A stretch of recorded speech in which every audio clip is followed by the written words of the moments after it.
तो मैं तुमसे एक छोटी सी कहानी है, छोटी सी, बहुत छोटी सी, जल्दी खत्म करते हैं।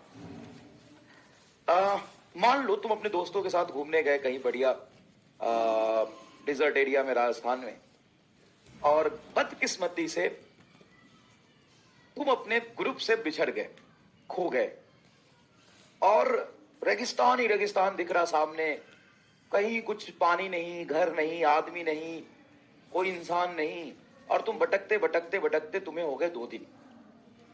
तुम्हारे पास बचा एक से पानी का बोतल, उसके भी सारा पानी तुम पी चुके हो, पानी भी नहीं है तुम्हारे पास, और तुम्हारी हालत ऐसी हो गई कि अब मतलब 15-20 मिनट भी पानी नहीं मिलेगा तो तुम्हारा गेम ओवर है और हमेशा के लिए हम तुम्हें खो देंगे। उस इंस्टेंट पर तुम क्या करोगे? चलो बताओ क्या करोगे, बताओ, आज थोड़ा बात कर लेते, बताओ क्या करोगे उस इंस्टेंट पे, क्या करोगे? 2 दिन हो गए, ना कुछ खाया है, प्यास बहुत लगी है, और 10-15 मिनट में प्राण निकलने वाला है, बहुत तरफ है, बहुत अजीब सा इरिटेशन महसूस हो रहा है, पानी ढूंढते ढूंढते हम परेशान हो गए, लेकिन हमें पानी कहीं नहीं मिल रहा। कमेंट बॉक्स में आ रहा है urine urine urine urine urine, ठीक है, जो पानी की बोतल है उसमें अपरा ही यूरिन इकट्ठा करोगे और उसी को आप पी लोगे, बहुत बढ़िया, बहुत अच्छी बात है।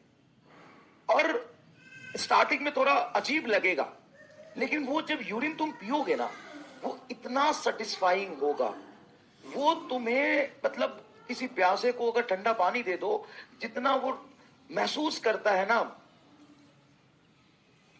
मतलब उसको चैन आएगा, जितना वो कंफर्टेबल महसूस करता है, जितना उसको आनंद आता है, उतना आनंद तुम्हें खुद का ही यूरिन पीने में आएगा।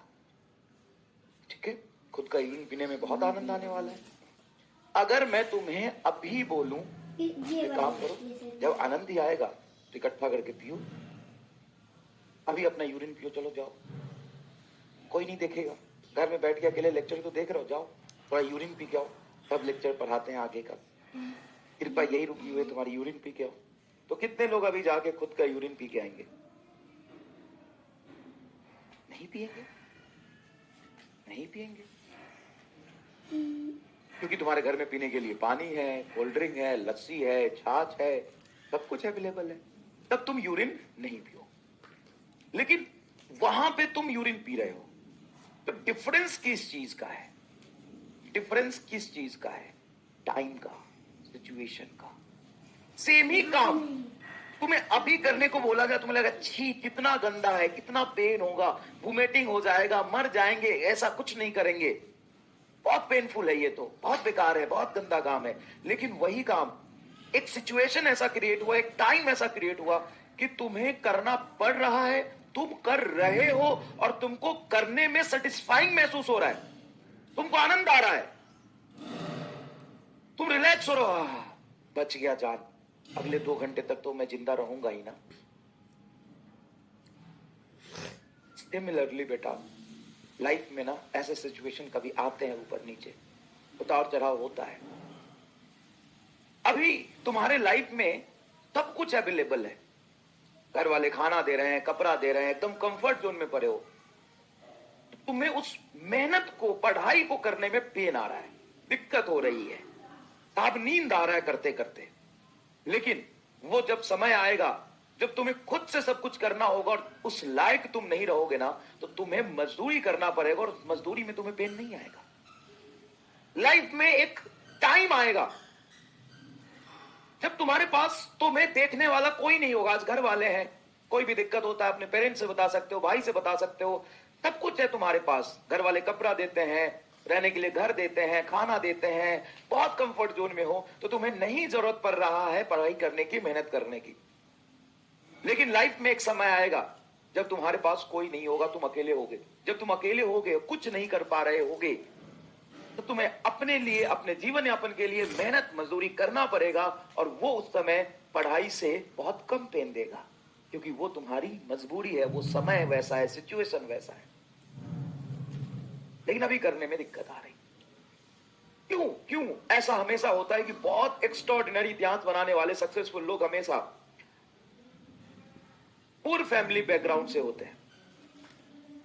चाहे मैं अब्दुल कलाम साहब की बात करूं या मैं न्यूटन की बात करूं, ये भी छोड़ो ना, अभी अमेरिका में रिसर्च हुआ है, why all big company CEO R Indians,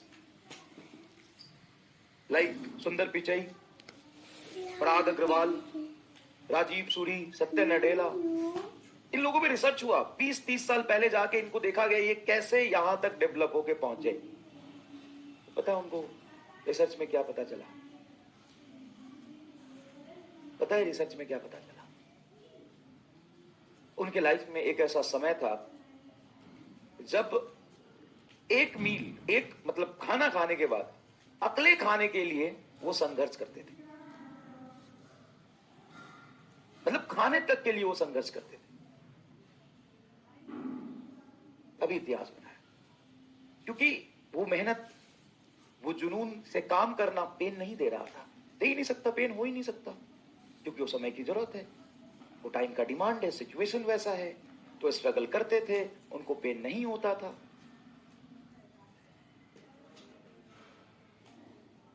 हाँ, अलग सर, एमआर सर, जो भी नाम लिख रहे हो वो नाम मत लिखो, मैं वो नाम नहीं सुनना चाहता। मैं तुम्हारे अंदर तुम्हारी सिचुएशन को समझाना चाहता हूं। बिल्कुल सही कह रहे हो आप, मैं अपना नाम नहीं सुनना चाहता, मैं तुम्हारे अंदर वो सिचुएशन को समझाना चाहता हूं कि क्या कंडीशन है और तुम्हें वो चीज करने में पेन आ रहा है, लेकिन एक समय आएगा जब तुम वही करोगे और तुमको पेन नहीं होगा। तो समय रहते चीजों को समझ जाओ। हाँ, मैं दूसरी तरफ ये मान रहा हूं कि बहुत पेनफुल काम था, बहुत इजी नहीं है कि आप एक ही दिन में 3 घंटे 2-2 घंटे का लेक्चर 3 मिल जाए उसको कर लेना, क्योंकि हाँ मॉर्निंग से लेक्चर आता है तो एक शेड्यूल बना होता है, तो वो डिस्टर्ब हो गया, बिल्कुल एग्रीड, उससे बैकलॉग आ सकता है, बिल्कुल आ सकता है, लेकिन कभी कभी ऐसा सिचुएशन क्रिएट हो सकता है, आपको मेहनत करना पड़ेगा। अरे छुट्टी के दिन अगर कोई टीचर पढ़ा रहा है तो उस टीचर की तो आरती उतारो, तो माला पहनाओ, घर ले जाओ। आप कितने महान हो साहब, मतलब सदियों में ऐसा पागल आदमी बहुत कम देखने को मिलता है। छुट्टी है, घर परिवार के साथ जाओ, नहीं पढ़ाएंगे, जब पागल आदमी हो, सिलेबस खत्म करने के लिए पढ़ाते हो क्या? नहीं, ये तो गलती से मत बोल देना। जितने धीरे धीरे हर चीज को समझा के बढ़ा के आगे चलते हैं, सिलेबस खत्म करने के लिए तो कभी नहीं पढ़ाया। सिलेबस खत्म करने के लिए हम पढ़ाएं झेल नहीं पाओगे। दूसरी बात, रिवीजन रिवीजन एंड रिवीजन। तुम आज ये सुन लो कि तुम्हारी 6 दिन क्लास होती है और एक दिन संडे को टेस्ट होता है, ठीक है सर? तो रिवीजन, रिवीजन क्या तुम होली, दिवाली और गुरु पूर्णिमा के दिन निकाल के बैठे हो? उस दिन मुझे रिवीजन करना है, बड़े कमजोर हो, बड़े बेशर्म और वाहियात हो तुम। तुम्हें गुरु पूर्णिमा एक दिन मिला है रिवीजन करने के लिए? नहीं, 6 से 8 घंटे का जो लेक्चर का शेड्यूल है उसके अलावा रिवीजन का टाइम सेट करो और रोज रिवीजन करो। ऐसे कमजोर और लाचार बेबस ऐसी बातें करते हो। एक दिन मिला था रिवीजन करने के लिए, एक दिन मिला था रिवीजन करने के लिए और छुट्टी का दिन तुमने मार करके रखा था। ऐसे लोगों का सिलेक्शन नहीं होता, सिलेक्शन उनका होता है जो वो रोज के शेड्यूल्ड में से पढ़ाई करने के बाद रिवीजन के लिए अलग टाइम निकालते रोज रिवीजन करते हैं। समझ में आया बेटा? हाँ, एक समय 3-3 लेक्चर मिल जाना गलत है, लेकिन टीचर का इंटेंशन गलत नहीं था। कोई बात नहीं, आज हम लेक्चर का ड्यूरेशन कम रखेंगे और सभी बच्चों से उम्मीद करेंगे कि आप कंप्लीट कर लीजिए अपना बैकलॉग, दुगना मेहनत करिए। चलिए अगर सिचुएशन क्रिएट हो गया कोई बात नहीं, अपने आप से प्रॉमिस करिए आप दुगना मेहनत करेंगे। समय, फ्यूचर याद करिए, जब कुछ नहीं होगा तो मेहनत पेन नहीं देगा, वो फ्यूचर याद करके ही भले अभी पढ़ लीजिए, लेकिन साथ साथ चलिए, लाइव लेक्चर अटेंड करिए। क्लियर है?